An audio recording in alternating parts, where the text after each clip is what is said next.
itu. Maka pada kesempatan pertemuan kali ini saya ingin menyampaikan sebuah hadis dari junjungan kita baginda Nabi besar Muhammad sallallahu alaihi wasallam yang termuat dalam kitab Mukhtarul Ahadits An-Nabawiyah, di mana beliau bersabda, arba'un min sa'adatil mar'i. Ada 4 perkara yang merupakan tanda dari orang bahagia. Saya mau tanya, di antara saudara-saudara yang hadir di sini, apa ada yang kepengen jadi orang sengsara? Ya. Seluruhnya tentu ingin mendapatkan kebahagiaan. Maka menurut resep dari Nabi kita, tanda orang bahagia itu 4. Jadi kalau saudara ingin bahagia, harus mempunyai 4 perkara ini. Yang pertama, orang bahagia itu kata Nabi, darun wasi'un. Punya rumah biar bagus asal gede. Enak ngaturnya. Daripada sudah punya rumah kecil, adanya di pinggir kali, gubuk, kalau hujan bocor, miring lagi, kiamat. Loh, kalau gitu Islam materialis dong. Hadis ini boleh diartikan dengan makna hakiki, arti yang sebenarnya. Boleh diartikan dengan makna majazi, arti kiasan. Kalau dia diartikan dengan arti kias, maka yang dimaksud darun wasi'un ay qalbun wasi'un. Rumah yang luas tidak lain daripada hati yang lapang. Karena di situ kunci kebahagiaan yang sebenarnya. Walaupun kita cuma tinggal di petak berukuran 2 kali 3 meter, kalau hati kita luas rasanya rumah itu. Tapi biar rumah kita halamannya saja puluhan ribu hektar, ada kolam renangnya, kamar tidurnya tidak lagi terhitung. Kalau hati yang menempati rumah itu sempit, maka akan terasa sempit jugalah rumah itu. Tempat bergantungnya tidak lain adalah hati. Marilah kita mencoba melihat berbagai pandangan orang tentang bahagia ini. Ada orang menyangka bahwa bahagia itu kalau dia mendapatkan harta yang sebanyak-banyaknya. Siapa yang banyak harta, dialah raja. Apa yang dia mau, seluruhnya bisa dibeli. Keamanannya, dia bisa menyewa petugas. Seluruh fasilitas untuk menyenangkan kehidupannya bisa dibeli. Pendeknya, hartalah segala-galanya dalam kehidupan. Sampai ada pepatah mengatakan, innad darahima fil amakini kulliha taksur rijala mahabatan wa jalala. Sesungguhnya harta, dinar, dirham, uang, di mana-mana selalu bikin hebat orang yang memilikinya. Coba lihat, orang yang punya duit sama yang enggak punya duit, jangan gaya hidupnya, gaya jalannya aja lain. Wahia lisanun liman arada fasahatan, wahia silahun liman arada qitala. Uang adalah senjata yang paling ampuh bagi orang yang mau pergi perang, dan lidah yang paling fasih bagi orang yang mau bicara. Kalau bicara dengan lidah macet, cobalah bicara dengan harta, lancar. Sampai ada pepatah demikian, segalanya bisa diatur dengan harta. Maka di kalangan orang yang berpandangan semacam itu, seluruh kegiatan hidupnya hanya terfokus kepada bagaimana mengumpulkan harta yang sebanyak-banyaknya.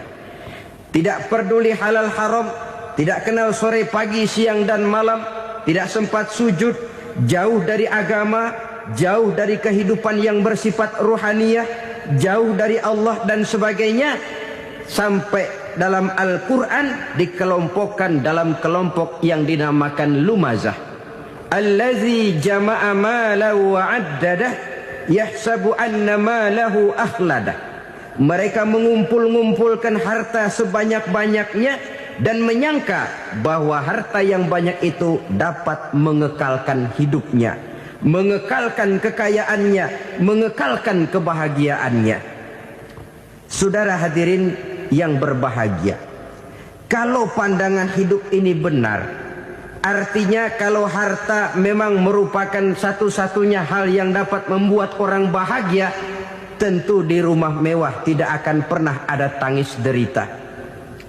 Tentu di satu tempat di mana fasilitas hidup serba menunjang tidak ada yang namanya penderitaan. Tapi suka dan duka, sedih dan gembira, senyum dan tawa adalah milik setiap orang, baik dia punya harta maupun dia tidak punya harta. Nyatalah bahwa harta semata-mata bukan merupakan jaminan bahwa orang akan bahagia, walaupun tanpa harta orang sulit untuk bahagia. Saya mau cerita, ada orang super kaya, namanya Aristotle Onesimus, raja tanker Yunani.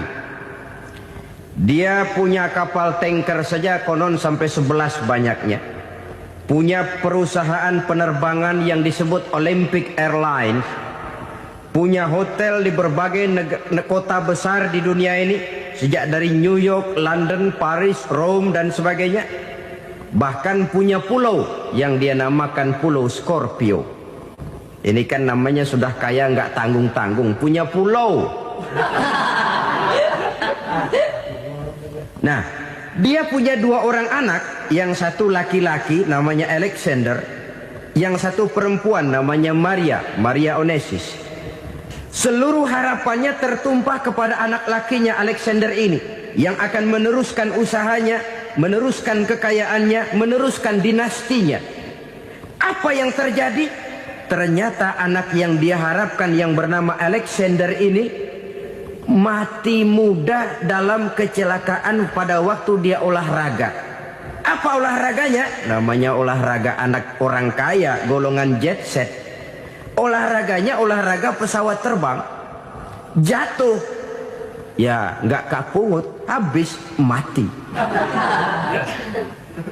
Tinggal satu anak perempuannya, Maria Onesimus. Tapi anak perempuan ini juga malah urakan.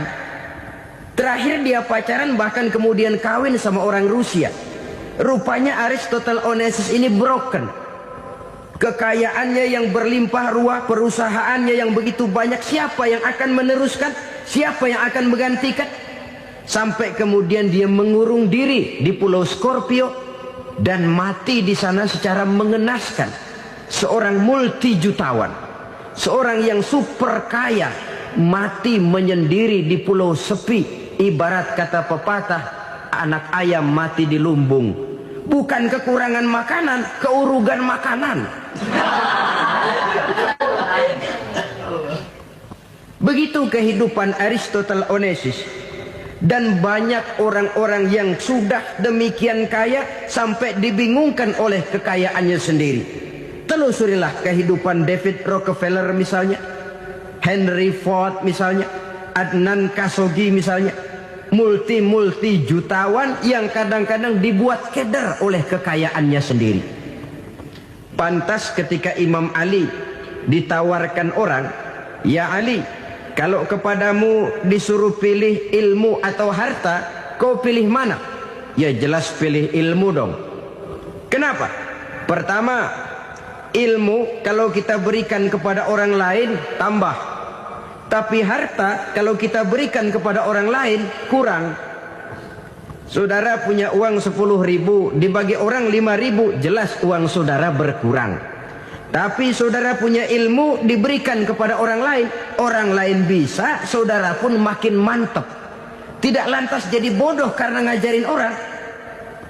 Saudara bisa Fatihah lalu mengajarkan orang Fatihah. Orang bisa, saudara pun makin hafal. Tidak lantas setelah diajarin orang ilmunya hilang. Begitu datang dia minta orang, "Tolong ajarin saya Fatihah." Udah habis, nggak ada.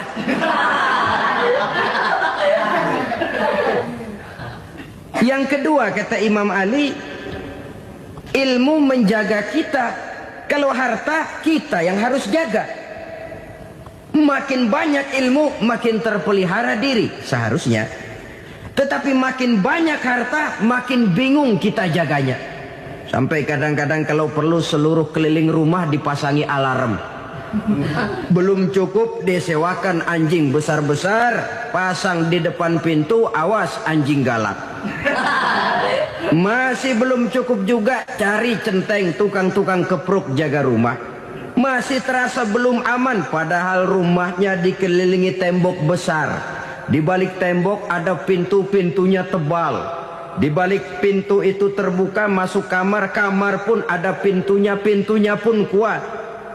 Masuk ke dalam kamar ada lemari, lemarinya pun pintunya kuat, dikunci, kuncinya pun kuat. Tapi terhadap seluruhnya yang timbul cuma sekedar was-was saja. Kesimpulannya sekali lagi, tanpa harta orang memang sulit untuk bahagia. Tapi harta semata-mata tidak merupakan jaminan orang akan bahagia.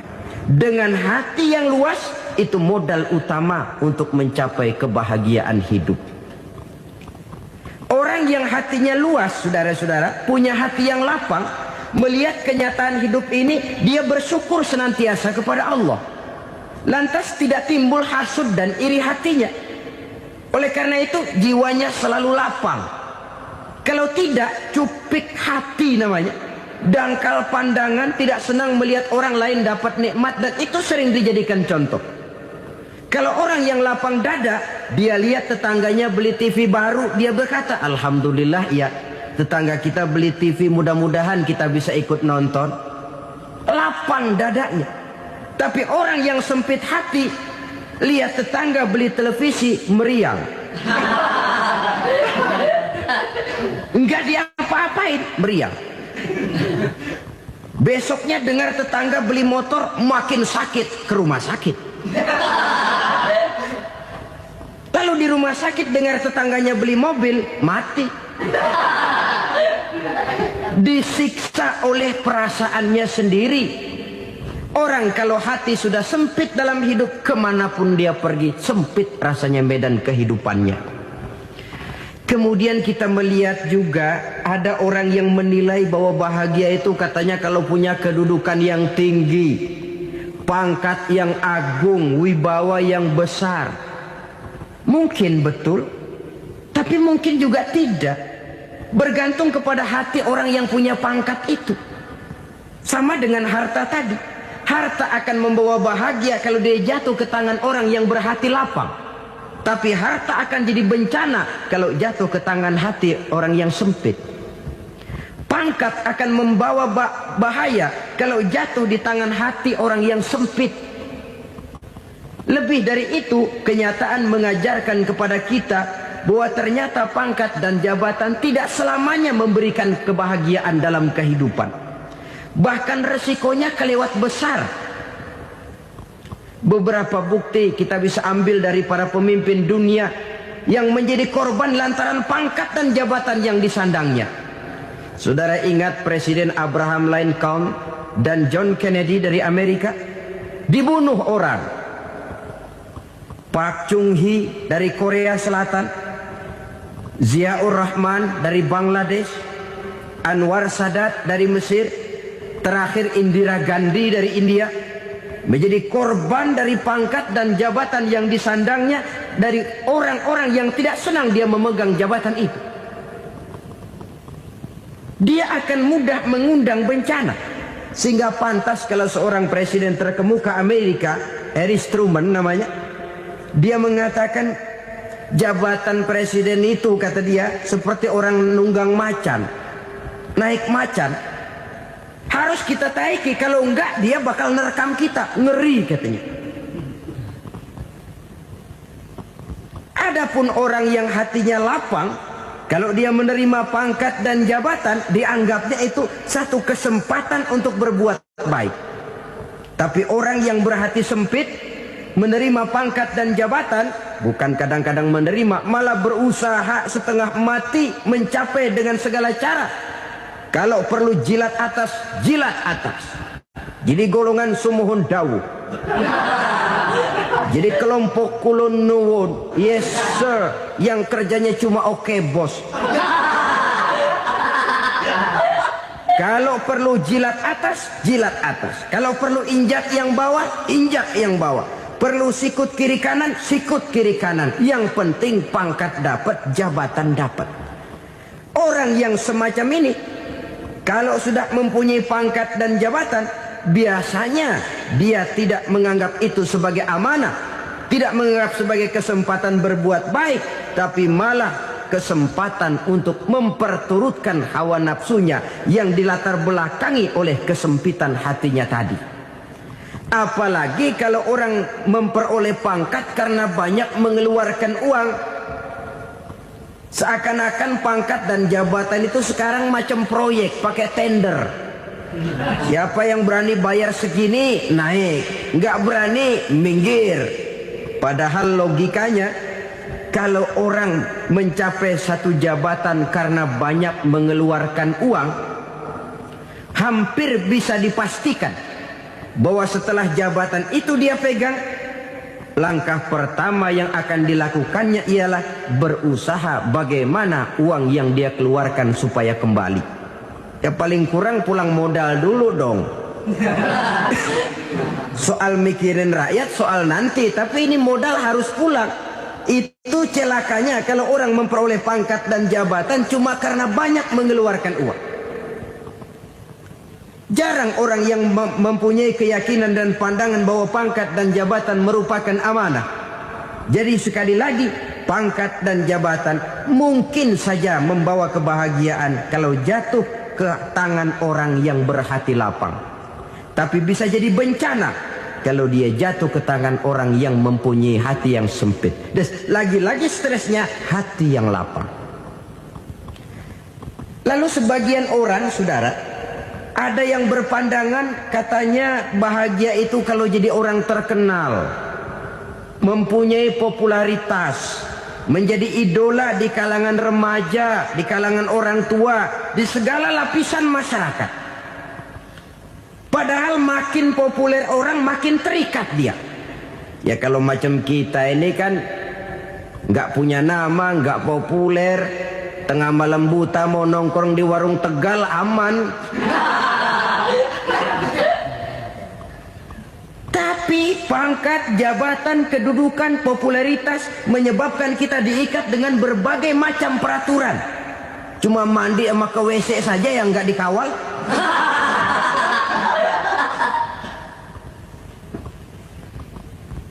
Benarkah popularitas, ketenaran membawa kebahagiaan? Mungkin. Ya, tapi mungkin juga tidak. Kenapa? Banyak orang-orang populer yang mengakhiri hidupnya secara tragis. Kita ambil beberapa nama. Di Amerika tahun 60-an ada bintang seksi paling terkenal yang dijuluki seks bom. Bom seksi. Sampai sekarang jadi legenda, namanya Marilyn Monroe. Singkatan doublenya itu inisialnya MM, Marilyn Monroe. Terkenal top sampai dia mati tahun 62, namanya sekarang masih saja dibicarakan orang. Kenapa dia bunuh diri? Tidak punya hartakah dia? Banyak. Kurang populerkah dia? Seluruh dunia mengenalnya. Sejak rakyat kecil sampai pejabat tinggi dia punya hubungan. Kenapa? Jenuh. Dia terlahir dalam keadaan yatim. Setelah itu tidak lama dia berangkat remaja, ibunya meninggal. Pindah dari wanita asuh ke wanita asuh sampai 12 orang ibu angkatnya. Dan kekecewaan yang paling parah, setiap laki-laki yang dekat dengannya hanya seperti kapal berlabuh. Datang dan pergi silih berganti. Padahal dia merindukan seseorang yang bisa melindungi hidupnya. Dia rindukan itu dan dia tidak pernah menemukan. Itu yang akhirnya menyebabkan dia minum pil tidur kelewat dosis. Minum obat tidur kebanyakan. Ya tidur terus sampai sekarang.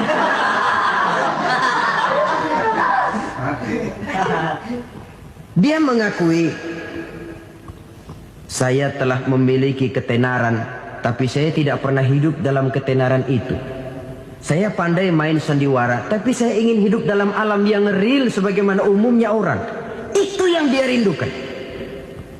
menyusul jejak yang namanya Marilyn Monroe ini. Billie Holiday, saudara kenal tentu, di rumah sakit dirawat. Dia juga minum obat overdosis, mati lagi. Jimi Hendrix minum obat tidur overdosis kelewat batas, mati lagi. Lalu yang menghanyutkan diri di danau, Janis Joplin dan Brian Jones. Ini orang-orang populer, orang-orang terkemuka yang mengakhiri hidup secara tragis, bukan karena tidak terkenal, mungkin karena sudah saking terkenalnya. Contoh paling belakangan, Bruce Lee. Wah, ini tukang-tukang keprok tentu kenal siapa dia. Sampai sekarang pun tabir kematiannya masih merupakan misteri. Dan yang masih hidup juga menunjukkan gejala yang aneh. Michael Jackson, rumahnya di Beverly Hills itu dijaga sedemikian rupa, dan dia selalu curiga kepada setiap makanan harus steril, bersih dari segala macam kimia. Kemana dia pergi, itu tukang-tukang keprok sudah selalu menjaga dan mengawal, dan dia seakan takut menunjukkan mukanya yang asli. Hingga kalau tampil ke tengah di luar show, dia kadang memakai pakaian yang tidak menunjukkan dia yang sebenarnya. Takut dikenali orang. Ternyata popularitas sering jadi momok yang meracuni kehidupan manusia. Oleh karena itu, benarlah junjungan kita pada saat beliau mengajarkan orang akan bahagia kalau dia mempunyai hati yang lapang. Nah, sekarang masalahnya untuk mendapatkan hati yang lapang, caranya bagaimana? Kita kembali kepada konsep Quran. Allah mengajarkan, ala inna bidzikrillahi tatmainnul qulub. Ketahuilah bahwa dengan banyak mengingat Allah, hati akan tenang, jiwa akan lapang. Dengan kata lain, dekat dengan agama, merasakan kehadiran Allah dekat dalam hidup. Itu muara pertama untuk mencapai hati yang lapang. Ala inna bizikrillahi tatmainnul qulub. Jangan macam orang sekarang ingin mendapatkan ketenangan lalu tapak di puncak gunung, di gua-gua, di tempat sepi. Iyalah kalau nggak ada ular. Kalau tergigit ular berbisa, ketenangan belum, mati jelas itu. Islam positif untuk mendapatkan ketenangan. Ala inna bizikrillahi tatmainnul qulubi. Bahwa ketahuilah bahwa dengan banyak mengingat Allah, hati akan tenang, jiwa akan lapang, nuansa pikiran akan luas. Karena yang namanya bahagia ada dimanapun manusia berada. Di kampung ada bahagia, di kota ada bahagia. Di ngarai, di lembah, di gunung, di hutan, di lautan, di angkasa luar, dimanapun bahagia itu ada kalau kita bermodalkan hati yang lapang ini. Dan hati akan lapang kalau kita dekat dengan agama. Dekat dengan harta buat sementara hati mungkin tenang, tapi ketenangan yang relatif dan temporer. Apalagi orang tiap kali tambah harta, tiap kali tambah rencana. Itu wajar. Mungkin sebelumnya saudara berpikir, kalau punya duit 5.000 enak nih. Begitu punya duit 5.000, aduh sayang kalau 10.000 aja. Tiap kali tambah harta, tiap kali lain rencana. Makin banyak rencana, makin menjauhkan kita dari yang namanya ketenangan. Padahal ketenangan merupakan unsur utama untuk mencapai bahagia.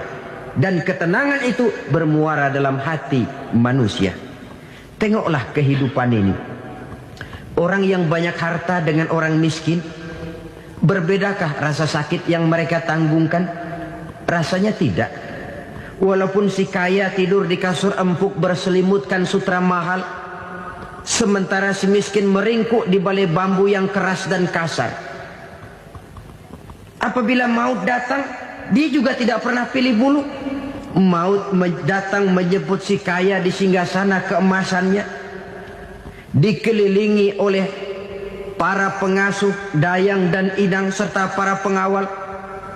dan maupun datang menjemput si miskin papa sehingga ia tergelepar di tepian jalan. Kedua-duanya bernama mati. Kalau nyata bahwa sakit yang ditanggung si kaya tidak beda dengan sakit yang ditanggung si miskin, bukan harta semata yang membuat orang bahagia.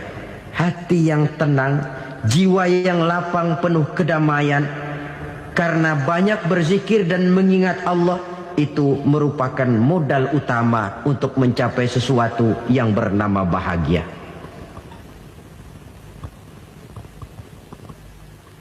Saudara hadirin yang saya hormati, inilah yang pertama dari 4 ciri yang digambarkan oleh Nabi tentang tanda-tanda orang bahagia. Dan harus berangkat dari yang pertama ini, hati yang lapang. Ini yang harus kita miliki lebih dahulu. Baru nanti akan menyusul kepada poin yang ketiga, kedua, dan selanjutnya. Sebab kalau hati sudah terisi dengan jiwa yang lapang, seluruh persoalan insya Allah akan bisa kita atasi dengan sebagaimana mestinya. Yang kedua sekarang, tanda orang bahagia menurut baginda Nabi, markabun syariah. Orang bahagia itu, kata beliau, punya kendaraan biar cepat asal lancar. Artinya kemana dia mau pergi mudah. Apa maksud hadis ini? Kalau kita kaji lebih dalam, kendaraan itu kan alat transportasi. Transportasi tidak lain adalah usaha memudahkan komunikasi.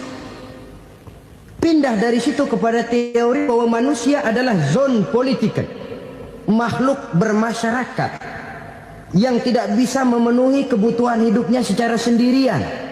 Kita memerlukan keberadaan orang lain dalam kehidupan ini. Untuk memakai baju saja kita sudah perlukan petani yang tanam kapas, pabrik yang memintal kapas jadi benang, pabrik yang menenun benang jadi kain, sampai kepada mesin jahit, sampai kepada tukang jahit. Itu cuma untuk memakai pakaian saja. Tidak seorang pun di antara kita yang sanggup memenuhi kebutuhan hidupnya secara sendiri. Kita perlu orang lain. Maka kebebasan dalam arti mutlak, kebebasan tanpa batas, itu tidak mungkin ada dalam kehidupan. Karena kita mengadakan yang disebut interaksi sosial. Setiap kegiatan kita tentu melibatkan orang lain. Menurut kita barangkali kita bebas jalan di jalan raya semaunya, tapi orang lain berkendaraan pun merasa bahwa ini ada juga jalan haknya. Dan begitu selanjutnya. Oleh karena itu, maksud dari kendaraan yang cepat ini adalah khulata'uhu ma'as solihin. Lingkungan pergaulannya terdiri dari orang-orang soleh. Pergaulannya luas. Kemana dia pergi ada temannya. Kesulitannya ada tempat dia cerita. Dan kesulitan kalau sudah diceritakan kepada orang lain, taruh kata orang itu tidak bisa menolong, namun menceritakannya kepada orang yang kita percayai, kan paling kurang sudah mengurangi beban jiwa, mengurangi tanggungan batin, merasa masih ada tempat kita cerita. Maka lebih baik orang awam yang mau bergaul ketimbang orang setengah alim tapi ngunci pintu. Sebab nantinya akan timbul sikap picik, cupik pandangan, dan tidak luas menghadapi kenyataan dalam kehidupan ini. Namun yang harus kita garis bawahi, pergaulan memang mesti luas. Namun jangan sekali-kali lupa bahwa pergaulan sangat besar pengaruhnya dalam ikut membentuk kepribadian manusia. Sehari-hari bisa kita bilang, kalau kita dekat sama tukang minyak wangi, sekalipun nggak dibagi minyaknya, baunya tentu dapat. Betul? Tapi dekat sama tukang elas, walaupun nggak kena apinya, asapnya mesti kena. Kalau Syauqi mengatakan lebih jelas lagi, man asyaral asrafa asya musyarrafan wa muasyiral anzali ghairu musyarrafin. Awalam taral jildal hakira muqabbalan bisagri lamma sara jildal mushaf. Siapa yang bergaul dengan orang mulia, dia bakal ikut menjadi mulia. Tapi siapa yang berteman dengan orang hina, dia tidak bakal ikut menjadi mulia. Tidakkah kau lihat, kata Syauqi, kulit kambing yang hina pun dicium orang ketika menjadi kantong Quran. Kulit kambing hina, kalau dia sendirian gak ada yang mau cium. Tapi begitu dia bergaul dengan Quran, menjadi kantong Quran, dipakein minyak wangi, ditaruh di tempat yang tinggi, mau diambil dicium dulu, dibawa dengan penuh hormat dan hati-hati. Kulit kambing yang hina lantaran berteman dengan Quran, numpang mujur. Tapi coba lihat kalau kulit kambing berteman dengan kayu, jadi beduk, habis. Zohor dikemplang, asar dipukul. Itu pun sedikit saja, cuma salah milih teman. Yang temannya Quran dihormati orang, yang temannya kayu lantaran jadi beduk, gelap-gelap subuh orang udah kemplangin.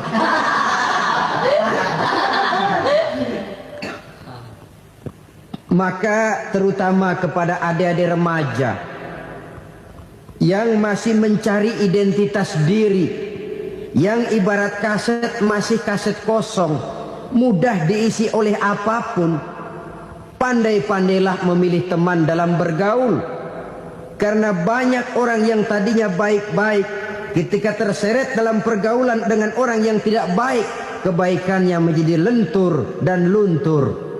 Tapi berapa banyak bajingan-bajingan tengik, orang-orang yang berlumur noda dan dosa, tiap hari melakukan maksiat, namun bergaul dengan orang yang baik-baik, pada akhirnya sedikit demi sedikit beringsut dan berangsur dia terbiasa mengikuti kebaikan-kebaikan. Saya tekankan ini kepada remaja karena mereka masih mencari identitas diri. Apa yang mereka lihat mereka mau, apa yang mereka dengar mereka ingin tahu. Coba lihat kehidupan remaja. Pulang nonton film Rambo, pengen jadi Rambo, gagah, maunya belekai melulu. Pulang nonton film Superman, pengen bisa terbang.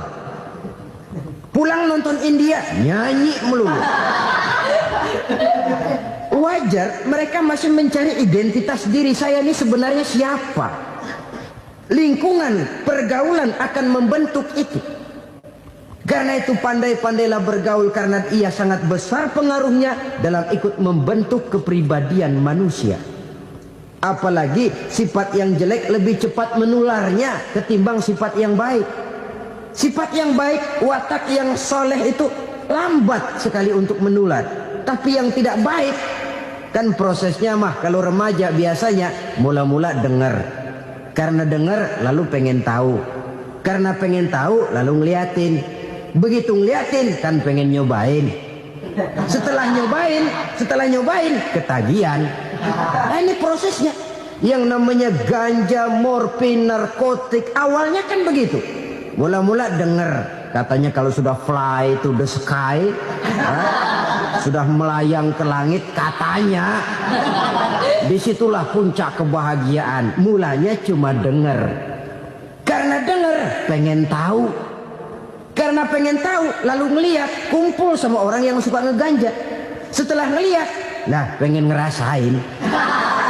Begitu ngerasain enak juga, ketagihan.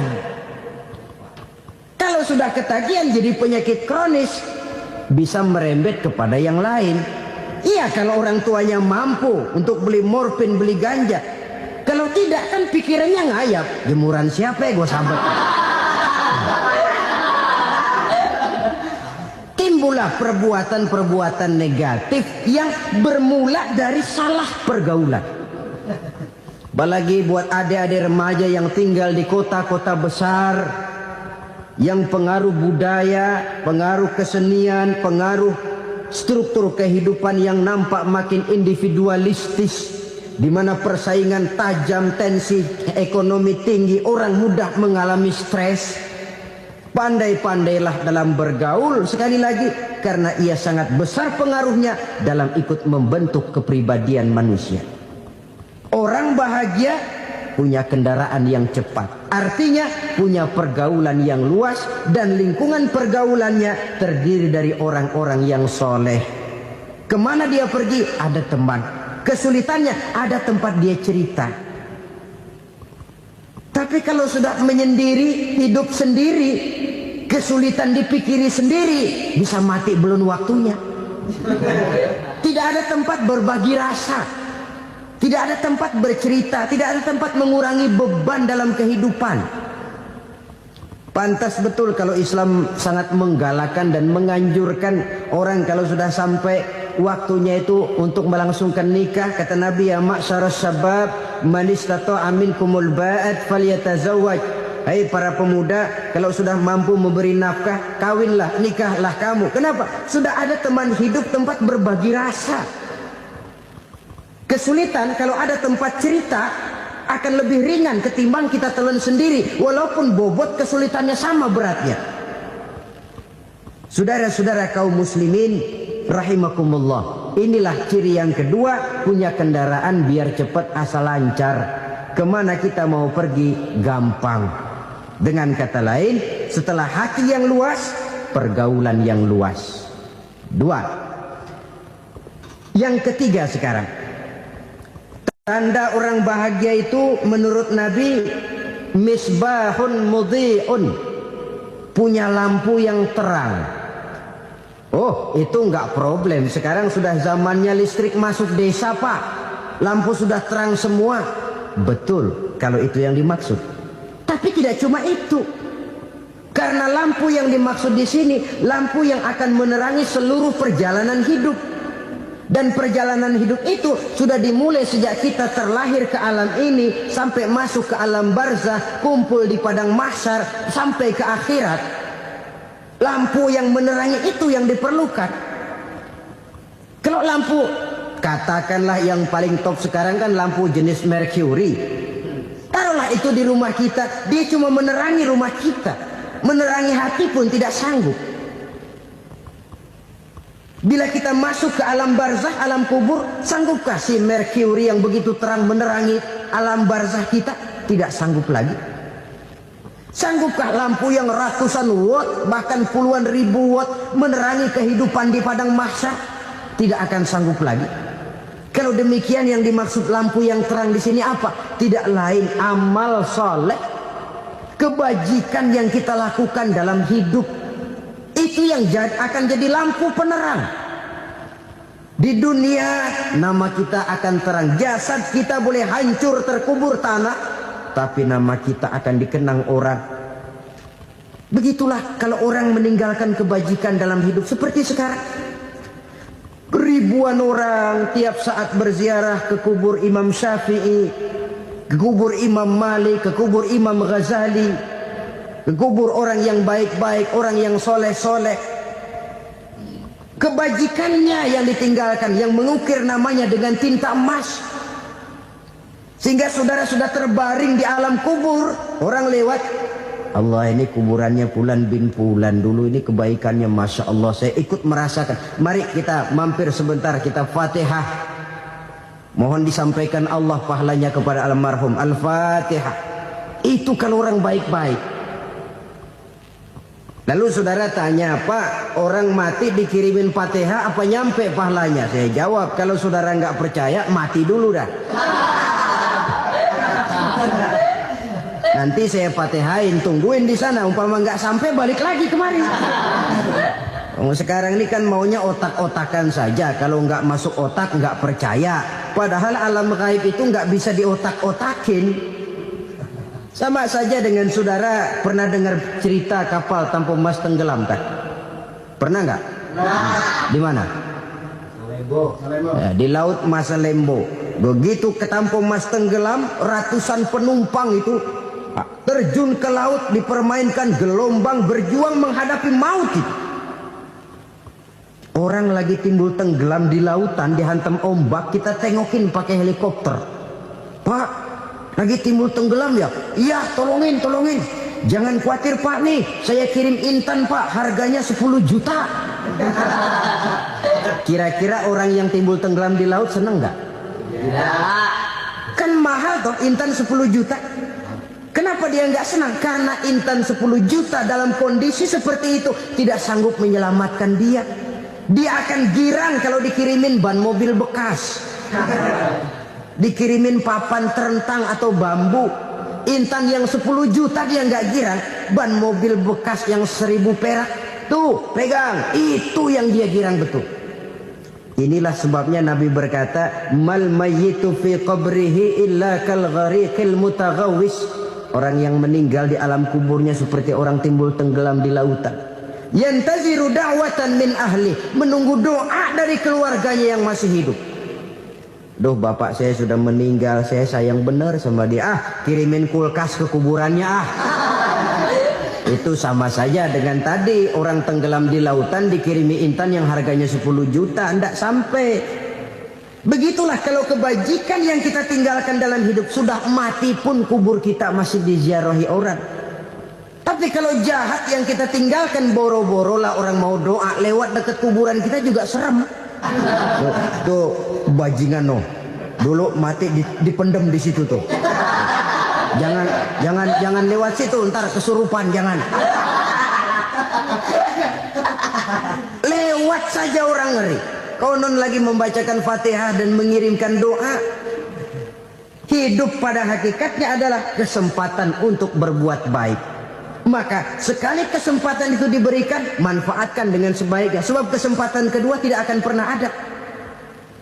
Kesempatan berbuat baik di sini, di akhirat sudah pembalasan namanya. Sekali kesempatan itu dicabut, dia tidak akan pernah dikembalikan lagi. Kata Iqbal, hidup tidak mundur ke belakang, Bung.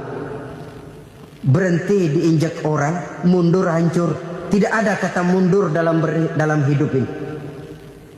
Berhenti diinjak orang, mundur kecebur. Tidak ada kata lain. Harus maju dalam kehidupan, dalam artian yang positif. Hidup adalah kesempatan untuk mengumpulkan kebajikan yang sebanyak-banyaknya. Di situ nilai daripada manusia.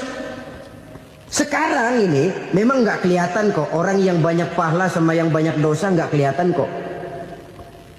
Barangkali kalau habis bikin dosa palanya pada benjol, mungkin orang takut sama dosa. Tapi sekarang sama saja, orang yang banyak dosa dengan yang nggak banyak dosa jalan bareng dari belakang, sama, nggak kelihatan beda. Tapi ada waktunya di mana pahala memegang peranan, di mana dosa diperlihatkan. Sama saja kalau kita bawa mobil siang, lampu kan nggak begitu berfungsi. Apa lalu bilang, alah ini lampu berat-beratin, copot-copotin aja dah. Tidak perlu begitu. Kenapa? Pada satu saat malam senja akan datang. Bila matahari terbenam, senja pun datang, gelap mulai merayap, disitulah baru terasa perlunya lampu. Pahala begitu. Sekarang orang yang nggak ada pahalanya nggak kelihatan dalam kehidupan. Tapi pada suatu saat senja kehidupan akan datang. Ajal merenggut nyawa, malam merayap, dan hidup mulai diliputi kegelapan di alam barzakh. Dikala itu kalau nggak punya lampu, alangkah malangnya kita. Sebab amal yang baik, kata Nabi, di alam barzakh itu akan diciptakan menjadi perempuan yang cantik menemani kita. Amal yang jahat akan menjadi orang yang paling jelek nemenin kita. Udah di tempat gelap yang nemenin jelek.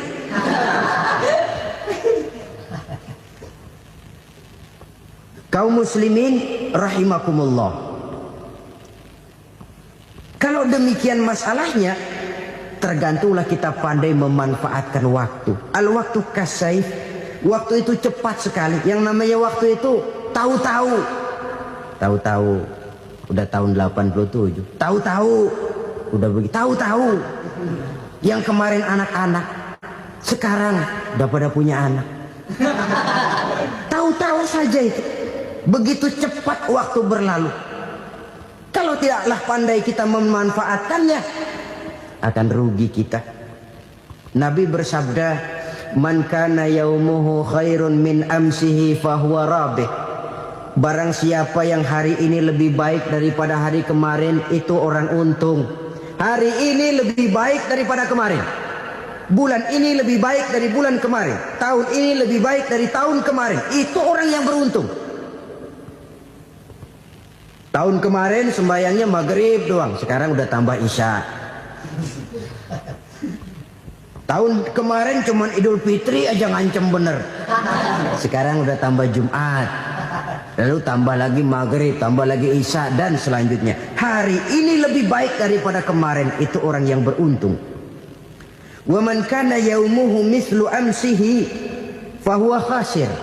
Lalu barang siapa yang hari ini sama saja dengan hari kemarin, itu orang rugi. Hari ini sama dengan kemarin, rugi itu. Bulan ini begitu, bulan kemarin begitu, tahun ini begitu, tahun lalu juga begitu. Rugi itu orang. Rugi apa? Rugi umur. Umur tambah, amalan gak pernah tambah. Dan saya pikir lebih merupakan azab ketimbang nikmat kalau orang dikasih panjang umur cuma untuk numpuk dosa. Mending mana? Panjang umur banyak dosa sama pendek umur dikit dosa. Mending mana? Mending mana? Ya, paling mending tentu panjang umur banyak pahala. Tapi kalau tidak, sekali lagi, lebih merupakan azab ketimbang nikmat kalau orang diberikan panjang umur tapi cuma untuk sekedar menumpuk dosa. Kehilangan kesadaran bahwa dunia bukan terminal akhir dari satu perjalanan. Dia cuma halte di mana kita berhenti sebentar untuk menuju kepada terminal yang hakiki. Saudara-saudara kaum muslimin rahimakumullah. Inilah lampu yang akan menerangi kehidupan. Amal yang kita lakukan di dalam kehidupan. Jadi yang dimaksud dengan lampu yang terang, kebajikan yang kita kerjakan dalam hidup. Nah, setiap orang di awal tadi saya bilang ingin bahagia. Bahagia itu kan hakikatnya kumpulan senang dan selamat. Senang, selamat. Apa bedanya? Senang tapi tidak selamat, nggak bahagia. Selamat tapi nggak senang, nggak bahagia orang. Contoh, kalau orang korupsi, duitnya banyak, senang dia, tapi keselamatannya. Ada tentara baris di samping rumahnya udah bingung, padahal tentara latihan. Tentara cuma latihan, dia bingung. Senang, tapi karena keselamatannya tidak terjamin, dia tidak bahagia. Sebaliknya pegawai negeri jujur benar cuma segaji-gajinya, selamat nggak korupsi, tapi melarat, ya nggak bahagia juga, kurang senang. Kesenangan dan keselamatan untuk dunia saja, ya sekali lagi, kalau cuma sekedar untuk dunia saja, bisa dibeli pakai uang. Bisa dibeli pakai uang. Saudara ingin selamat, bisa dibeli pakai uang. Saudara ingin senang, bisa dibeli dengan uang.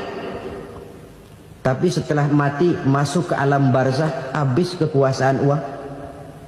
Nggak bisa lagi beli keselamatan pakai uang. Tidak mungkin lagi membeli kesenangan dengan uang. Di situ pahala yang megang peranan. Makin banyak pahala, makin banyak saham untuk membeli kesenangan dan keselamatan, untuk memperoleh yang namanya bahagia. Dan jangan lupa loh, di alam barzah kita nggak sebentar, menunggu datangnya kiamat. Loh iya, kalau kita begitu dikuburin terus kiamat datang, untung. Tapi kalau masih harus 1000, 2000, puluhan ribu tahun yang akan datang, dalam satu penantian yang begitu lama, tanpa saham untuk memperoleh kebahagiaan, satu kemalangan yang tidak ada pernah putus-putusnya. Janganlah tergelincir oleh kebahagiaan sebentar yang menipu dengan mengorbankan kebahagiaan hakiki yang berjangka panjang. Apa artinya senyum sejenak kalau harus ditebus dengan tangis seumur hidup? Biarlah kita minum jamu, pahit memang, getir memang, tapi kan besok badan sehat.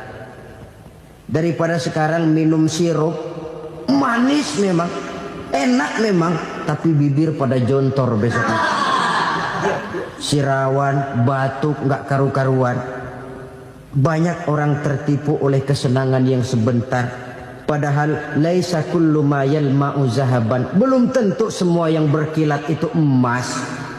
Belum tentu semua yang gemerlap itu intan.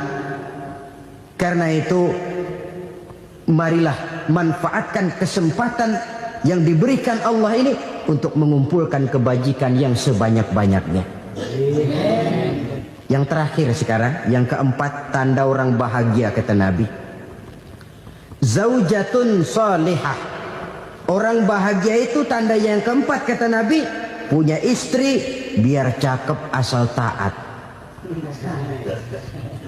Sudah surga itu sudah. Cakep, taat. Istri kayak gitu, kalau belum mati jangan dikuburin dulu. Sudah cakep, taat lagi. Tapi kadang-kadang enggak, udah jelek ngadat melulu. Apa yang mau dipilih? Sebab itu Quran mengatakan istri pakaian untuk suami, suami pakaian untuk istri. Kenapa suami istri diibaratkan pakaian? Alangkah tingginya gaya bahasa Quran ini. Suami istri teman hidup, hidup perjalanan panjang. Sejak kita dalam rahim sudah ada hidup kan di sini. Sampai ke alam dunia, masuk ke alam barzah, kumpul di padang mahsyar, sampai menuju akhirat, itu perjalanan hidup.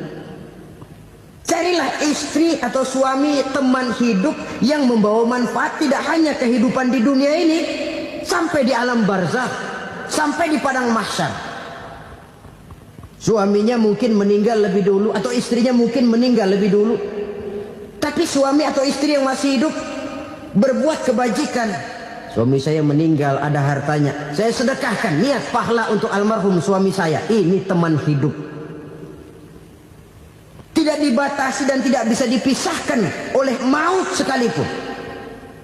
Zohirnya mungkin pisah, badannya mungkin pisah, tapi hatinya, jiwanya, kebersamaannya dalam menghadapi kehidupan. Karena itu, saudara-saudara, bahasa Quran indah. Suami istri diibaratkan seperti pakaian. Apa fungsi pakaian? Pertama, pakaian jadi kebanggaan. Artinya suami harus menjadi kebanggaan istri, istri harus jadi kebanggaan suami. Yang kedua, pakaian itu kan fungsinya menutup aurat.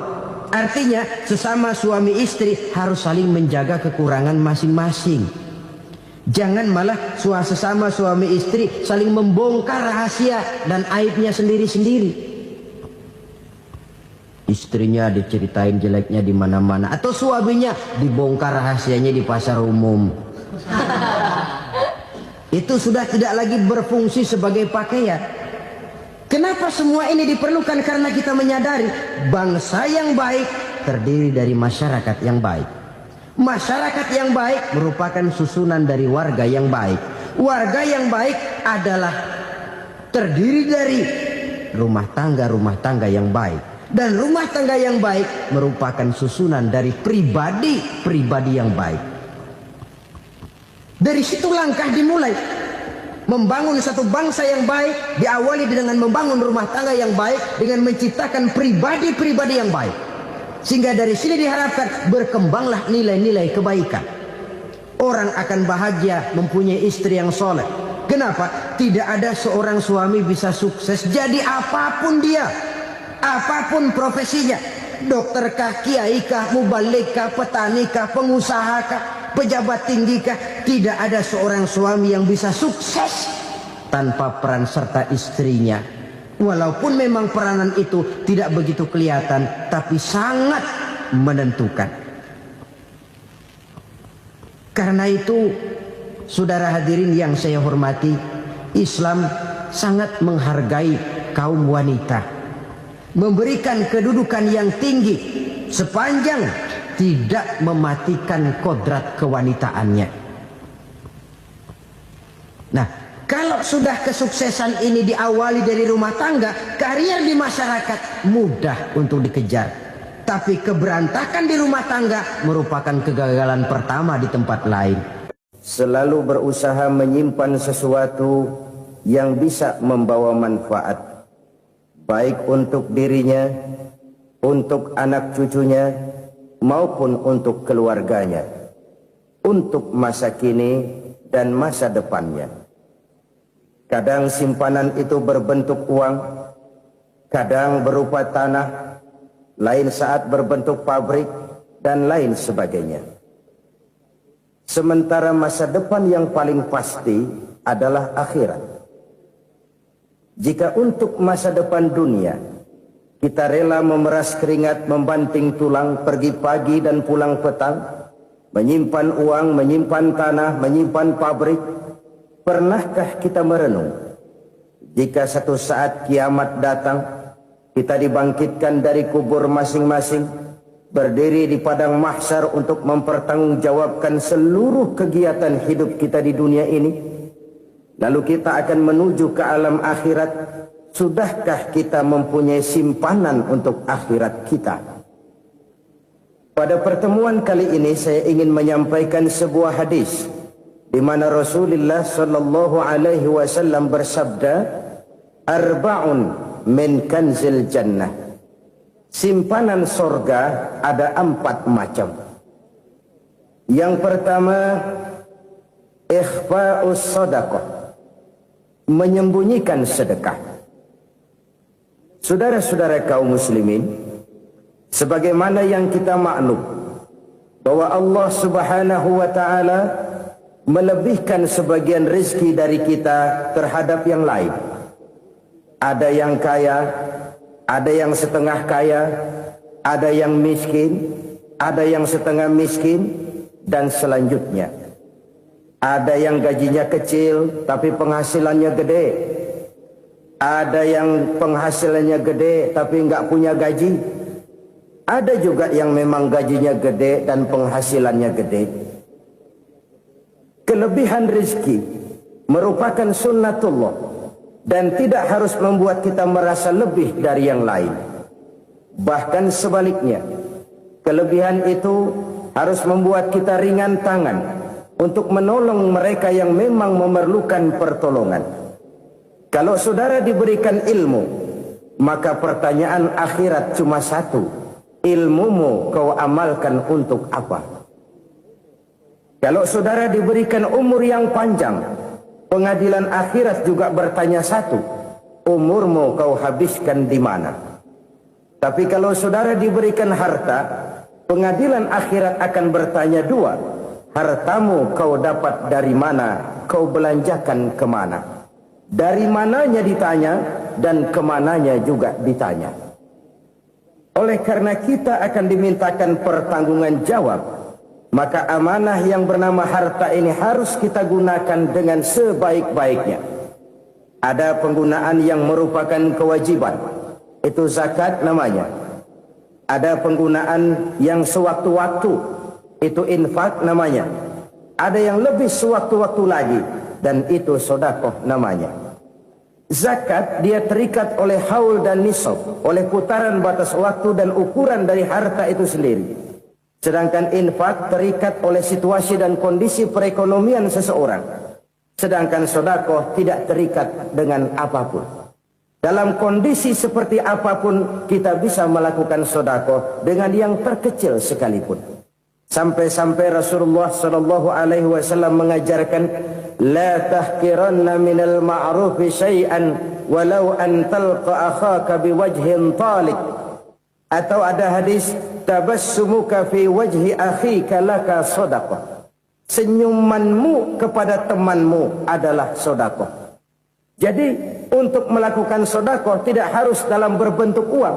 Dengan ilmu kita bisa sedekah, dengan tenaga kita bisa bersedekah, dengan pikiran kita bisa bersedekah, bahkan senyum kepada teman itu pun sedekah.